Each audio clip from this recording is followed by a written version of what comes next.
Olá pessoal, lições não aprendidas. Era 11 de abril de 2002. Eu era professor, instrutor da Escola Superior do Exército Venezuelano e havia naquela época um momento muito conturbado no país, mas de certa forma ainda controlado. Mas foi nesse 11 de abril de 2002 que houve muitas lições em que todos nós tínhamos que pensar, refletir, aprender, porque elas repercutem até hoje. Em 1994, quando o comandante Chávez, Hugo Chávez de Frias, tentou invadir o Palácio Presidencial e ele não conseguiu, ele acabou sendo preso, mas ele em 98, se não falha a memória, ele foi solto 4 anos depois, e então ele começou um movimento para se candidatar à presidência. Esse movimento ele foi angariando muitas pessoas com aquilo que ele dizia, que era exatamente o que o povo gostaria de ouvir. Ele veio a ser presidente, foi eleito em 1999 e logo depois implantou uma constituinte que no dia desta implantação aconteceu na Venezuela um grande chaparrão, ou seja, um temporal que destruiu grande parte da região de Vargas, muito próximo de Caracas, onde fica o aeroporto, onde ficam também várias empresas que faziam comércio. E depois disso, então, Hugo Chávez, ele, na sua caminhada, veio mudando coisas que ele achava que eram necessárias.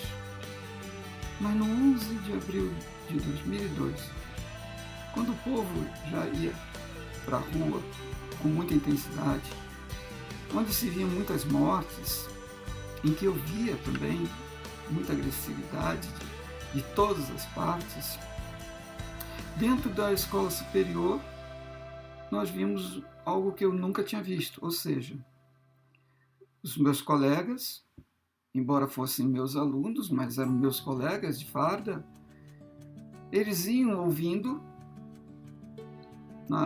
pelo rádio, porque naquela época era muito difícil outro meio, seus comandantes de força, que eram 4 forças, lá, além do Exército, Marinha Aeronáutica, tem a Guarda Nacional, pedindo demissão e formando grupos dentro do próprio quartel.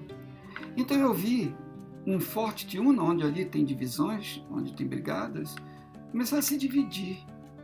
E um quartel se apoiava, era uma coisa, se era contra outra, e começaram a se degladiar.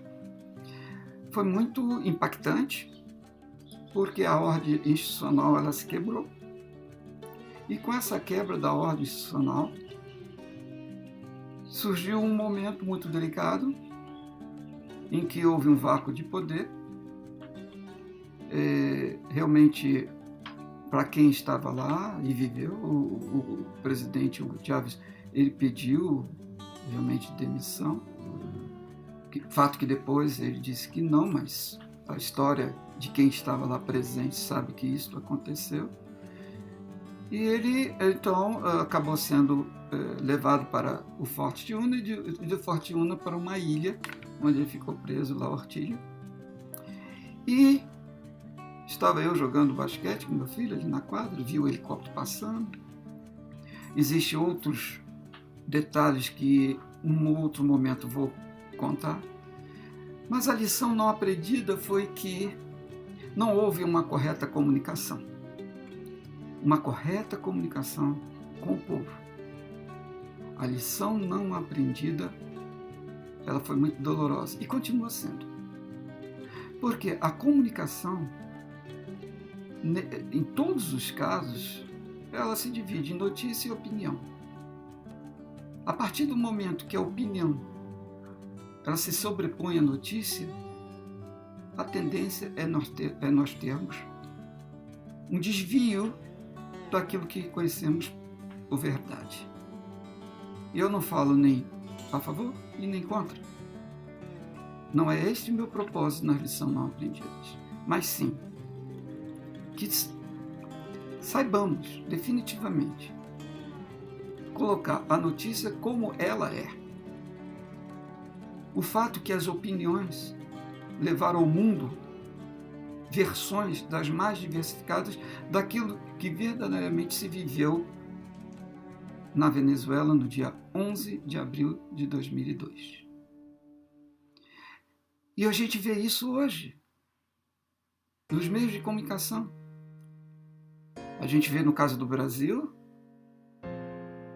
opiniões que dizem que o AI-5 foi depois da anistia, opiniões que dizem que Chile e Equador fazem fronteira com o Brasil, e assim nós temos vários absurdos históricos incluídos em opiniões. Então, esta falta de conhecimento histórico faz com que a comunicação ela fique deturpada e as versões daí para frente tomam caminhos que não se consegue controlar.